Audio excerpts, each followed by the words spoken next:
Bienvenidos a otro capítulo más de Un asesino entre nosotros. Seguramente han escuchado sobre los asesinos seriales. Pues bien, los asesinos seriales son un fenómeno social.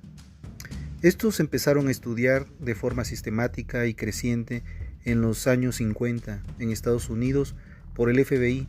El primero en usar este término fue Ernest Hennard en 1930, un policía alemán que investigó los crímenes de Peter Kuften, a quien definió como un Serienmörder, literalmente asesino en serie.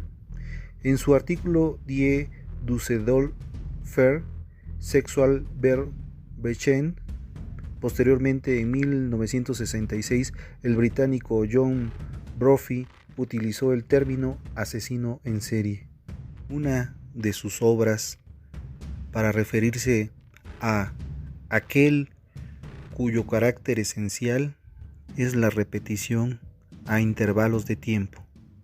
Sin embargo, como ya lo hemos mencionado en capítulos anteriores, la autoría de dicho término se le otorga a Robert Ressler, un agente del FBI que entre los años de 1978 a 1983 empezó su estudio más importante sobre este fenómeno. El proyecto de la investigación de la personalidad criminal, el PICP, por sus siglas en inglés, que dio como lugar la clasificación entre los tipos de asesinos en serie, organizados y desorganizados. Este personaje, Robert Ressler, entrevistó a casi 36 presos para averiguar qué les había llevado a matar. Esto hizo profundizar en su infancia y su adolescencia y hacer un estudio pormenorizado de sus personalidades. Todo ello con el objeto de comprender cómo funcionaba la mente de estos depredadores. Antes del estudio de Ressler, estos crímenes se les denominaba asesinos cometidos por desconocidos, de modo que pudieran diferenciarse de aquellos en las que las víctimas morían a manos de una persona conocida, generalmente un familiar. Las definiciones de asesinos en serie empezaron a proliferar a partir de los años 80. Sin embargo, fue en Estados Unidos donde se intentó definir este término desde el punto de vista legislativo, y se hizo a través de la Ley de Protección a la Infancia de los Depredadores Sexuales en 1998. Según la sección 701 de la ley, estamos ante un asesinato serial si existe una serie de 3 o más asesinatos. Desde el 2005 es suficiente con 2, de los cuales al menos uno se haya cometido en Estados Unidos y que tienen características comunes que sugieren que han sido perpetrados bajo la misma autoría. En la actualidad, el fenómeno del asesinato serial es casi exclusivamente urbano, puesto que las grandes ciudades ofrecen un gran número de potenciales víctimas, y así como la posibilidad de que el asesino pase desapercibido entre la multitud. Pero no olvidemos que los asesinos seriales, sobre todo los organizados, se desplazan de un lugar a otro en busca de sus víctimas, de modo que el hecho de vivir en una población pacífica y con pocos habitantes no es garantía de tranquilidad. Hay ciertos crímenes que conmueven a la sociedad, pero desconciertan especialmente aquellos en los que el asesino parece una persona absolutamente normal, un buen ciudadano, un buen compañero de trabajo o un buen vecino. Nadie sospecha que lleva un depredador en su interior. Quizás el ejemplo más paradigmático sea el de John Wayne Gacy, un ciudadano ejemplar que se disfrazaba de payaso en las fiestas de la comunidad para divertir a los niños, pero que violó y asesinó a 33 jóvenes que terminó enterrando bajo su casa. En España, tanto José Antonio Rodríguez Vega, con 16 víctimas, como Joaquín Rodríguez, con 5 víctimas, también eran sujetos amables, simpáticos y que llevaban una vida de lo más corriente. Sin embargo, tras su máscara de normalidad, se escondían crueles asesinos en serie.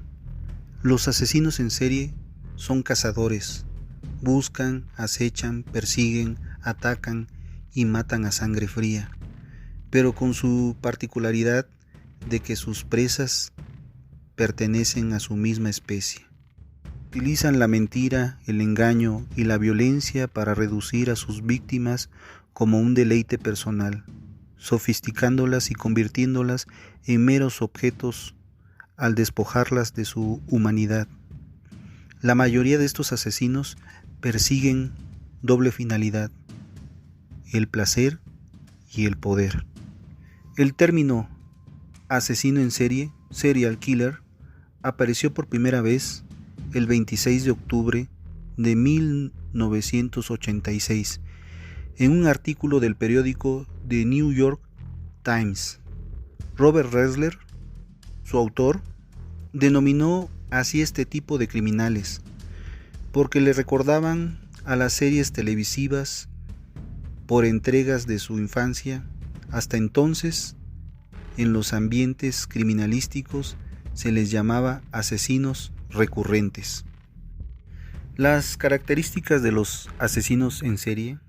Al analizar los asesinos seriales de los últimos siglos, podemos comprobar que muchos de los momentos conductuales que hoy definen al asesino en serie ya habían estado presentes en los perfiles de los criminales de otras épocas, aunque en ese momento ni los investigadores ni la sociedad sospechaban a lo que se enfrentaban.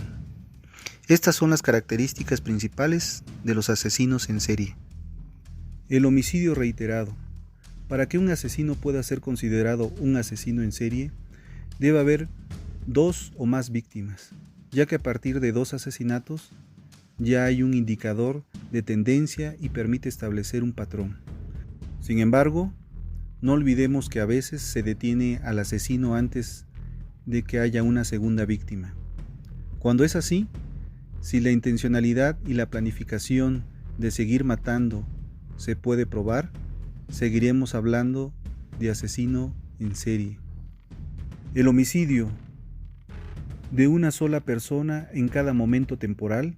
Con el asesinato de cada víctima se inicia y finaliza un episodio criminal determinado, que se estudiará como unidad dentro del resto de la serialidad. Durante el periodo del enfriamiento emocional, el sujeto deja de matar y recupera la normalidad psíquica y su vida habitual. Esta es la característica que lo diferencia del resto de los asesinos múltiples. Puede durar días, semanas, meses o incluso años. Muchos de ellos necesitan llevarse recuerdos de las víctimas, los llamados trofeos, para poder revivir una y otra vez el crimen y así ampliar su fantasía inicial sin tener la necesidad de matar. Schrader dejó transcurrir hasta 8 años entre su 7ª víctima y la 8ª víctima, de 1977 a 1985. Sin embargo, que no matara en ese periodo de reposo emocional no significa que no estuviera planificando su siguiente asesinato, ni tampoco que se estuviera planteando